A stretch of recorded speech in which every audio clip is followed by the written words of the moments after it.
Alrighty, folks. I just want to do a quick comparison of the SRK and the Recon Scout from Cold Steel. I had both of these knives before.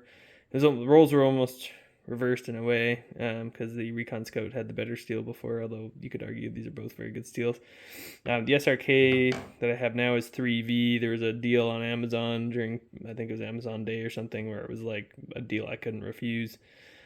So I got it. It's a 6-inch blade, very compact and relatively lightweight. So something that I'm more likely to take with me on like alpine hikes and stuff like that, where weight is a consideration. You're huffing it all day, and right now I'm carrying a 35-pound child on my back with all of their accessories in the bag and the water and the food and all that. So I'm carrying probably a 45 pound bag on my back every time we go hiking.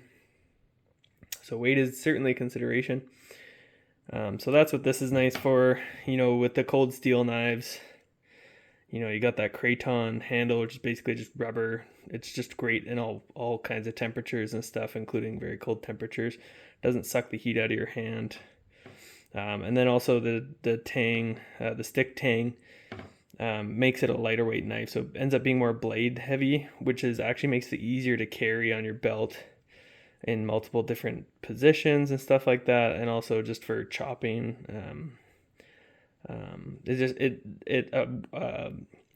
Forward weight on the blade feels nice to me. I like it. So now we'll take a look at this Recon Scout. This one's in the 52-100 tool steel. My local shop managed to get some of them in. Most of them were, I think, to go to the States, but they use the same supplier, so they managed to get some of them in. So I grabbed one because I missed my Recon Scout. I think it was is either the A2 steel or the O1 tool steel version, quite a long ways back. So, I always miss that knife. I love the aesthetics of the knife. I love how functional it is.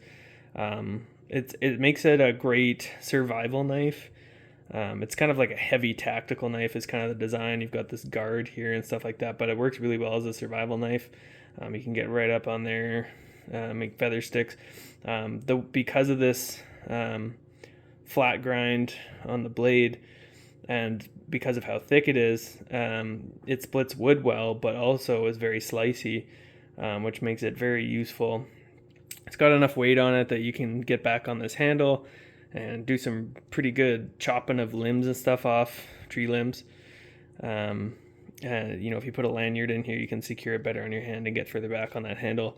Handle design's not optimal for a survival knife, but it actually still works pretty well. And then of course you got that Kraton handle, which is going to be better in cold weather. It's a really cool knife, really neat design. I would really like to see, I know they have the drop forward survivalist, but I'd love to see a Kraton handled. Basically, more or less, these two blended together, the blade of the Recon Scout coming back a little bit further, maybe to here, and then instead of having this big gap here, and then the Kraton handle of the SRK on there with no guard and stuff would be quite a knife. And the drop forward survivalist is pretty similar. I have one. I can't actually find it because I can't remember where I put it. Let me go see if I can find it really quick. Okay, so I found the drop forward survivalist to kind of compare it a bit here.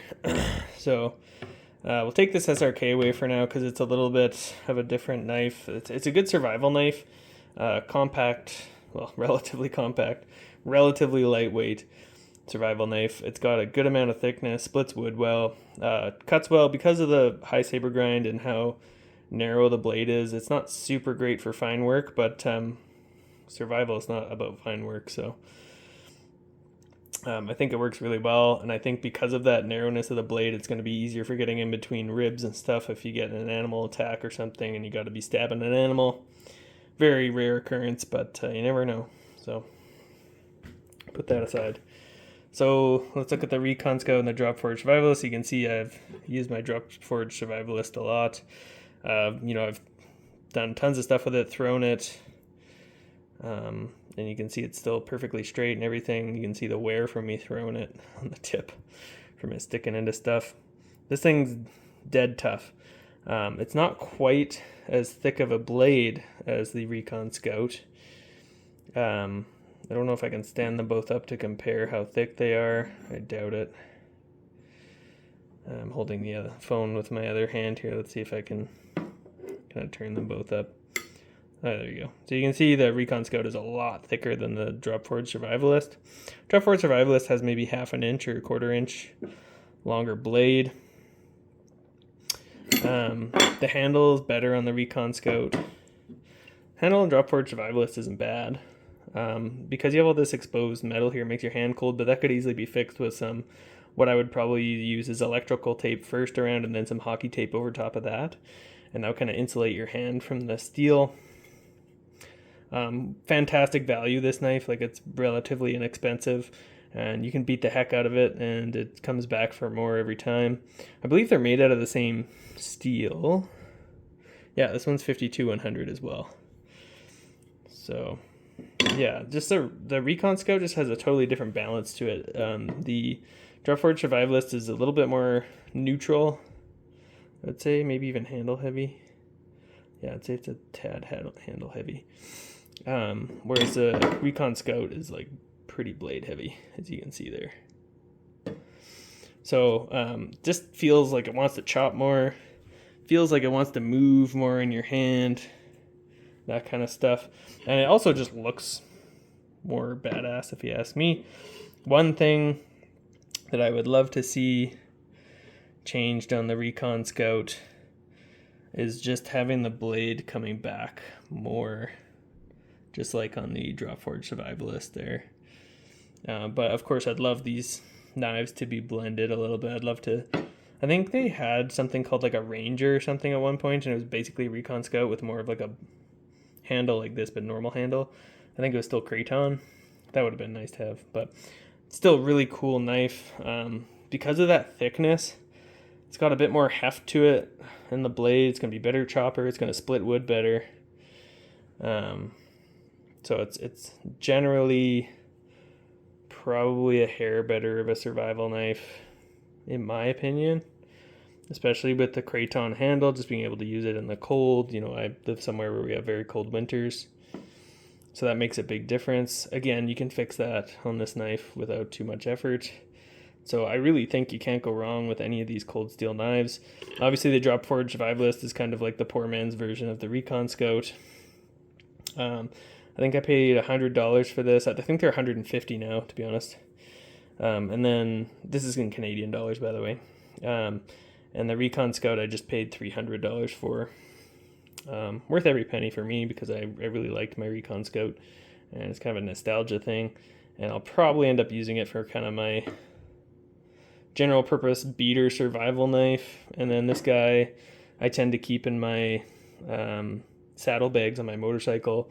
I do a lot of dual sport and adventure riding, so you know, you could come into a situation where you need to start a fire, you know, build a shelter, all that kind of stuff. So this guy kind of sits in my bag for that kind of thing if I ever need it for that.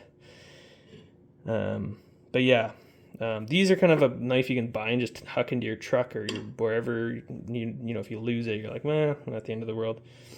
Whereas this, if you lose your Recon Scout, you're going to be probably have a couple tears shed for sure. Especially if it's a 3V one where it's like, you know, $500 or something. This one's a 52-100, so it's going to rust. It's a carbon steel, but it's a really tough. Has pretty good edge retention, so it's going to be a good knife. Whereas this 3V SRK is going to be a little bit more rust resistant. Probably hold an edge a little better. But probably not by a measurable margin for most people. The amount most people use their knives is not nearly as much as I do, so it's probably not going to matter for most people. As far as the handles go, again, I want to say again, like I really like the handle on the SRK. It's probably my favorite. If I could have the SRK handle on both of these knives, that'd be perfect. This one's okay, but again, I don't know. It feels okay in the hand.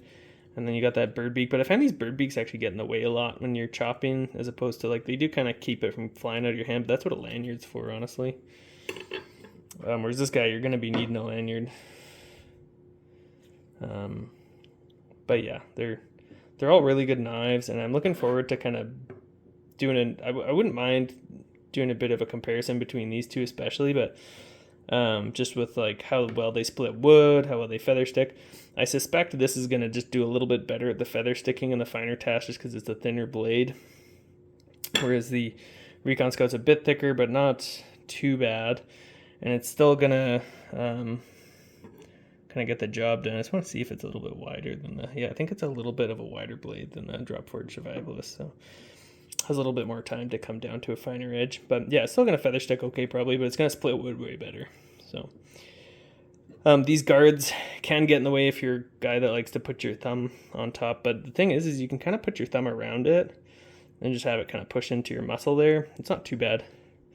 If you're doing it all day, of course it would cause problems, but you could always grind this down, whatever.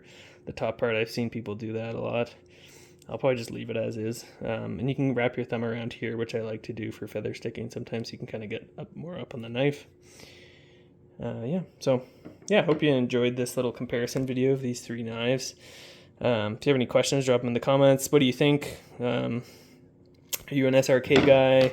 You like the lighter weight, smaller overall footprint, so you're going to carry it more often? Do you like the Recon Scout for its versatility? It's kind of like a one-tool option. Take it in the bush. You can make a shelter with it. You can make a fire with it.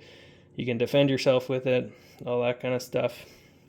Or the Drop Forge Survivalist, which is basically like the less expensive version. It is a pretty well-designed knife. You can get over top of this little guard here, so it still does have a guard. And it's just manufactured more inexpensively, but still very good quality steel, good quality knife. If you're gonna just have a knife for a beater, this would probably be the one. What do you think? What do you like? Let me know. Thanks for watching.